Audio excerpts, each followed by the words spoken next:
सभी का स्वागत है आज के इस नए एक्सप्लेनर में। आज हम सीधे मुद्दे पर आते हैं, भगवान शिव। हम सभी ने बचपन से उनकी छवियां देखी हैं, उनके किस्से सुने हैं, है ना? लेकिन आज हम इन प्रचलित मान्यताओं से एक कदम आगे बढ़ेंगे। हम शिव के उन जटिल और गहरे प्रतीकों को डिकोड करने वाले हैं, ताकि हम समझ सकें कि इन सब के पीछे आखिर कौन सा प्राचीन योग विज्ञान छिपा है। तो चलिए ज्ञान और खोज की इस बेहद रोमांचक यात्रा की शुरुआत करते हैं।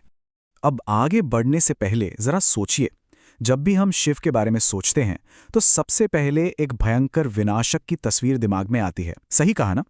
लेकिन क्या ऐसा हो सकता है कि उनके हाथों में जो खतरनाक अस्त्र हमें दिखते हैं वे असल में युद्ध या किसी भौतिक संघार के लिए हो ही नहीं?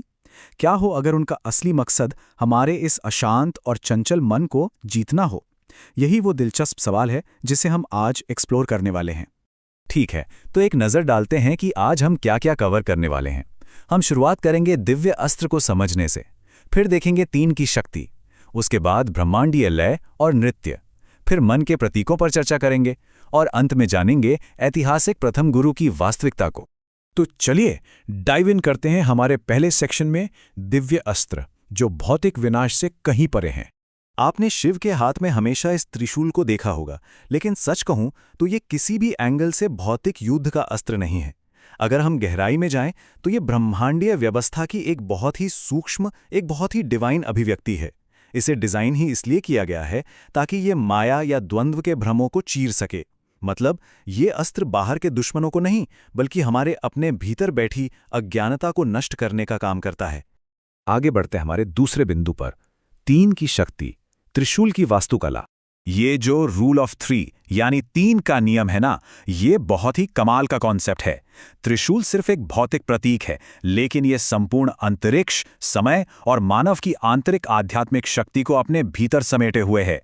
इसके तीन शूल सिर्फ तीनों लोकों, स्वर्ग, पृथ्वी और पाताल को ही नहीं दर्शाते, और ना ही सिर्फ अतीत, वर्तमान और भविष्य को बताते हैं। सबसे बड़ी बात, ये हमारे अपने शरीर के भीतर बहने वाली तीन मुख्य ऊर्जा नाड़ियों, इड़ा, पिंगला और सुषुम्ना को भी रिप्रेजेंट करते हैं। है ना अमेजन? अब जरा इस टेबल पर गौर कीजिए। आज की स्ट्रेस भरी लाइफ में जहां हम अक्सर अपने इमोशंस के सामने हार मान लेते हैं, ये समझना बहुत जरूरी है कि प्रकृति तीन मूलभूत गुणों से बनी है, सत्व, रजस और तमस। इस यूनिवर्स का हर एक जीवित प्राणी इन्हीं तीन गुणों द्वारा कंट्रोल होता है। शिव त्रिशूल को इसलिए धारण करते हैं ताकि वे इन तीनों शक्तियों को संतुलित कर सकें, ना कि इनके द्वारा खुद कंट्रोल हो जाएं। और यही संतुलन आधुनिक जीवन में हमारी मानसिक शांति की असली चाबी है। चलिए अब आते हैं तीसरे सेक्शन पर, ब्रह्मांडीय लय और नृत्य। हाथ के अस्त्र से आगे बढ़कर अब उन उपकरणों को समझते हैं जो इस पूरे ब्रह्मांड को गति देते हैं। और सच मानिए, ये तुलना आपको सच में हैरान कर देगी। डमरू का आकार और उसकी ध्वनि विस्तार और पतन की एक लय का प्रतीक है। और कमाल की बात यह है कि आधुनिक विज्ञान और क्वांटम भौतिकी भी बिल्कुल यही कहते हैं। संपूर्ण ब्रह्मांड लय और क्वांटम वेव फंक्शंस के अलावा और कुछ नहीं है। डमरू की ध्वनि उसी नॉन डुअल प्रकृति और इंसान के दिल की धड़कन के उठने गिरने के बिल्कुल समान है। और जब इस लय पर नृत्य होता है तो उसे हम तांडव कहते हैं। लेकिन रुकिए, ये सिर्फ एक परफॉर्मेंस या गुस्से वाला डांस नहीं है। ऐतिहासिक रूप से इसमें बहुत ही सुंदर और लयबद्ध मुद्राएं शामिल थीं।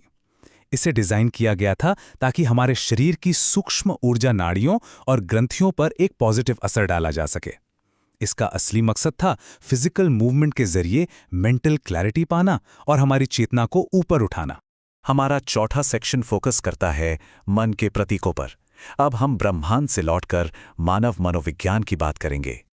आज की भागदौड़ में किसी एक चीज पर फोकस करना कितना मुश्किल होता है ना? शिव के सिर पर मौजूद उस अर्धचंद्र को देखिए। वह मन के उस छोटे सूक्ष्म हिस्से को दर्शाता है जो अनंत चेतना को एक्सप्रेस करने के लिए जरूरी है। और उनके गले का सर्प, वो गहरी ध्यान अवस्था के दौरान मन की एकदम शार्प, अत्यंत सतर्कता का प्रतीक है।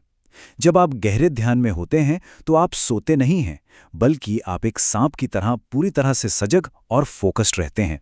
अब इस स्लाइड की सबसे दिलचस्प बात देखिए, कैसे माथे पर लगी एक साधारण सी भस्म भी मानसिक संतुलन के लिए एक सोफिस्टिकेटेड टूल का काम करती है। ये त्रिपुंड उन्हीं तीन गुणों सत्व, रजस और तमस को कंट्रोल करने और अज्ञानता से पैदा हुए अहंकार को जलाकर भस्म करने का एक पावरफुल प्रतीक है।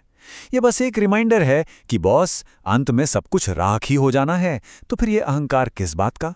और जिसे हम तीसरी आंख कहते हैं, क्या आप जानते हैं कि वो वैज्ञानिक रूप से हमारे ब्रेन के सेंटर में मौजूद पीनियल ग्लैंड के बिल्कुल समानांतर है? जी हां, विज्ञान भी इसे आत्मा का आसन यानी सीट ऑफ द सोल कहता है। यही वो ग्लैंड है जो हमारी शारीरिक सीमाओं से परे जाकर उस ब्रह्मांडीय और पारलौकिक अवेयरनेस तक पहुंचने का काम करती है। शिव की एकाग्रता इसी सर्वोच्च चेतना का प्रतीक है। और अब हम आते हैं अपने 5वें और आखिरी सेक्शन पर, जो आपको एक बिल्कुल नया पर्सपेक्टिव देगा, ऐतिहासिक प्रथम गुरु। ये तथ्य अपने आप में बहुत ही माइंड ब्लोइंग है कि शिव सिर्फ एक कल्पना या कोई माइथोलॉजिकल कैरेक्टर नहीं है। आज से करीब 7000 साल पहले हिमालय में एक तपस्वी के रूप में उनका एक वास्तविक ऐतिहासिक अस्तित्व था। उन्होंने तंत्र विद्या को पूरी तरह से सिस्टमेटाइज किया और बिना किसी भेदभाव के समाज के हाशिए पर रहने वाले जनजातीय लोगों के बीच इसका प्रसार किया। उस दौर में मानवता को इस तरह से एम्पावर करना कोई छोटी बात नहीं थी। यहाँ आपको एक बहुत बड़ा कॉन्ट्रास्ट देखने को मिलेगा। एक तरफ वो पौराणिक छवि है जिसे हमने हमेशा क्रोध और संहार से जोड़कर देखा है, और दूसरी तरफ वो दयालु ऐतिहासिक महापुरुष हैं जिन्होंने असल में मानवता को उन्नत किया। क्या आप जानते थे कि उन्होंने ही संगीत के 7 सुरों का पैमाना दिया, वीणा का आविष्कार किया, लोगों को डांस और समग्र चिकित्सा यानी होलिस्टिक मेडिसिन का ज्ञान दिया? उस ऐतिहासिक प्रथम गुरु ने उस वक्त की मानव सभ्यता के शारीरिक और मानसिक स्थिति को पूरी तरह ट्रांसफॉर्म करने के लिए एक स्टेप बाय स्टेप योग विज्ञान सिखाया। ये बहुत ही स्ट्रक्चर्ड था। सबसे पहले समाज के लिए कुछ नैतिक नियम, फिर हमारी ग्रंथियों के स्वास्थ्य के लिए योगासन, जीवन शक्ति को बूस्ट करने के लिए प्राणायाम, और अंत में उस परम चेतना तक पहुंचने के लिए ध्यान। एक कंप्लीट पैकेज। तो हमारे आज के इस पूरे एनालिसिस का सबसे बड़ा टेकअवे क्या है? वो ये है कि शिव से जुड़े ये सारे प्रतीक कभी भी हिंसा या दुनिया को उड़ा देने के बारे में थे ही नहीं। इनका असली टारगेट तो हमारी अपनी आंतरिक अज्ञानता का नाश करना है, ताकि हम इस भागदौड़ भरी जिंदगी में एक परफेक्ट बैलेंस और एक पूरी तरह से दिव्य चेतना हासिल कर सकें। अंत में ऋग्वेद का ये बेहद खूबसूरत विचार हमें उस परम ज्ञान की खोज करते रहने की प्रेरणा देता है। अब सवाल यह है कि क्या हम अपनी अज्ञानता का नाश करके अपने भीतर के उस परम संतुलन को खोजने के लिए सच में तैयार हैं? इसी एक शक्तिशाली विचार के साथ हम आज का ये एक्सप्लेनर यहीं समाप्त करते हैं। हमारे साथ इस गहरी और रोमांचक यात्रा में बने रहने के लिए आपका बहुत बहुत धन्यवाद।